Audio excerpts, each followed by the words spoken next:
ಅಡಿಕೆಯಿಂದ ತಯಾರಾಗುವಂಥ ಗುಟ್ಕಾ ಮತ್ತು ಪಾನ್ ಮಸಾಲವನ್ನು ಕರ್ನಾಟಕ ರಾಜ್ಯದಲ್ಲಿ ಬ್ಯಾನ್ ಮಾಡುವಂಥ ಒಂದು ನೋಟಿಫಿಕೇಷನ್ನ ಹೊರಡಿಸಿದೆ. ಇದರಿಂದಾಗಿ ಅಡಿಕೆ ಬೆಳೆಗಾರರು ಭಾಳ ತಲ್ಲಣ ವ್ಯಕ್ತಪಡಿಸಿದ್ದಾರೆ. ಇಡೀ ರಾಜ್ಯದಲ್ಲಿ ಬೆಳೆಯುವಂಥ ಅಡಿಕೆಯ ಮಾರುಕಟ್ಟೆ ಬಿದ್ದು ಹೋಗುವಂಥ ಒಂದು ಪರಿಸ್ಥಿತಿ ನಿರ್ಮಾಣ ಆಗಿದೆ.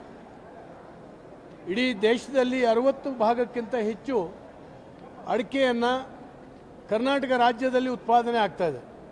ಸುಮಾರು 5 ಲಕ್ಷಕ್ಕಿಂತ ಹೆಚ್ಚು ಕುಟುಂಬಗಳು, ಸುಮಾರು 10 ಲಕ್ಷಕ್ಕಿಂತ ಹೆಚ್ಚು ಅಪ್ರತ್ಯಕ್ಷವಾಗಿ ಇದರ ಮೇಲೆ ಅವಲಂಬಿತ ಕುಟುಂಬಗಳು, ಇವರೆಲ್ಲರ ಜೀವನಾಧಾರ ಇವತ್ತು ಅಡಿಕೆ ಆಗಿದೆ. ಸುಮಾರು 12 ಜಿಲ್ಲೆಗಳಲ್ಲಿ ಅಡಿಕೆಯನ್ನು ಬೆಳೆಯುವಂಥ ಪ್ರದೇಶ ವಿಸ್ತರಣೆ ಆಗ್ತಾಯಿದೆ. ಇಂಥ ಸಂದರ್ಭದಲ್ಲಿ ಅಡಿಕೆಗೆ ರಕ್ಷಣೆ ಕೊಡಬೇಕು, ಅಡಿಕೆ ಬೆಳೆಗಾರರನ್ನು ರಕ್ಷಣೆ ಮಾಡಬೇಕು. ಇತ್ತೀಚೆಗೆ ಲೋಕಸಭೆಯಲ್ಲಿ ಉತ್ತರ ಕೊಟ್ಟ ಹಾಗೆಯೇ ಸುಮಾರು 375 ಕೋಟಿ ರೂಪಾಯಿಗಳ GST ರೂಪದಲ್ಲಿ ಕೂಡ ಅಡಿಕೆಯಿಂದ ಒಂದು ವರ್ಷಕ್ಕೆ ಆದಾಯ ಬರ್ತಾ ಇದೆ. ಹೀಗಾಗಿ ಅಡಿಕೆ ಬೆಳೆಗಾರರು ಸ್ವಲ್ಪ ನೆಮ್ಮದಿಯಿಂದ ಇದ್ದರು. ಹಾಗಾಗಿ ಅಡಿಕೆ ಬೆಳೆಗಾರ ರಾಜ್ಯವೇ ಆಗಿದ್ದರಿಂದ ಇಲ್ಲಿ ಇದನ್ನು ಬ್ಯಾನ್ ಮಾಡುವಂಥ ಪ್ರಯತ್ನಗಳನ್ನು ಮಾಡಬಾರ್ದು.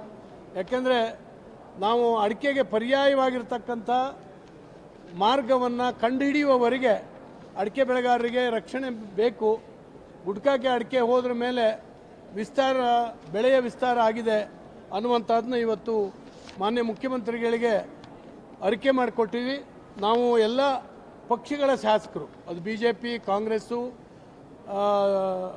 JDS ಎಲ್ಲ ಪಕ್ಷದ ಶಾಸಕರುಗಳು ಕೂಡ ಮನವಿಗೆ ಸಿಗ್ನೇಚರ್ ಹಾಕಿ ಎಲ್ಲರೂ ಕೂಡ ಒಕ್ಕೊರಲಿನ ಬೇಡಿಕೆಯನ್ನು ಇಟ್ವಿ. ಅಡಿಕೆ ಬೆಳೆಗಾರರಿಗೆ ಹಾನಿ ಆಗದಿದ್ದಂಥ ರೀತಿಯಲ್ಲಿ ರಕ್ಷಣೆ ಕೊಡಬೇಕು ಅಂತ ಹೇಳಿದ್ದೇವೆ.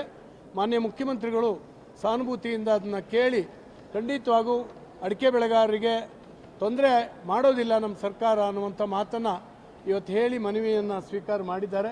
ಅಧಿಕಾರಿಗಳ ಜೊತೆಯಲ್ಲಿ ಮಾತನಾಡಿ ಅದನ್ನು ಸೆಟ್ಲ್ ಮಾಡ್ತೀನಿ ಅನ್ನುವಂಥ ಮಾತನ್ನು ಕೂಡ ಈಗಾಗಲೇ ಹೇಳಿದ್ದಾರೆ.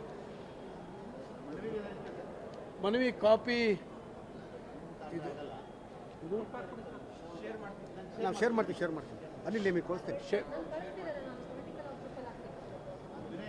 ಈ ಝೂಮ್ ಮಾಡಿದ್ರೆ ಆಗುತ್ತಾ? ಇದು ನಾನು ನಿಮ್ಗೆ ಕಳಿಸ್ತೀನಿ. ಪೇಪರ್ ಕಟ್ಟಿಂಗ್ ಅದು ಒಂದು ಮಾತ್ರ ಬಂದಿದೆ. ಇದು ಹೌದೌದು, ಎಲ್ಲ ಒಟ್ಟಿಗೆ ಭೇಟಿಯಾಗಿದ್ವಿ. ನಾವೀಗ ಭೇಟಿಯಾಗಿ ಅವ್ರ ಚೇಂಬರ್ನಲ್ಲಿ ಮನವಿ ಕೊಟ್ಟು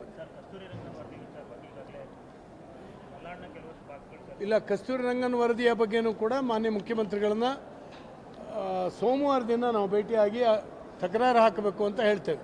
ಯಾಕಂದರೆ ಕಸ್ತೂರಿ ರಂಗನ್ ವರದಿ ಜಾರಿ ಆದರೆ ಪಶ್ಚಿಮ ಘಟ್ಟದ ಭಾಗದಲ್ಲಿ ಇರ್ತಕ್ಕಂಥ ಜನರಿಗೆ ತುಂಬ ತೊಂದರೆ ಆಗ್ತದೆ.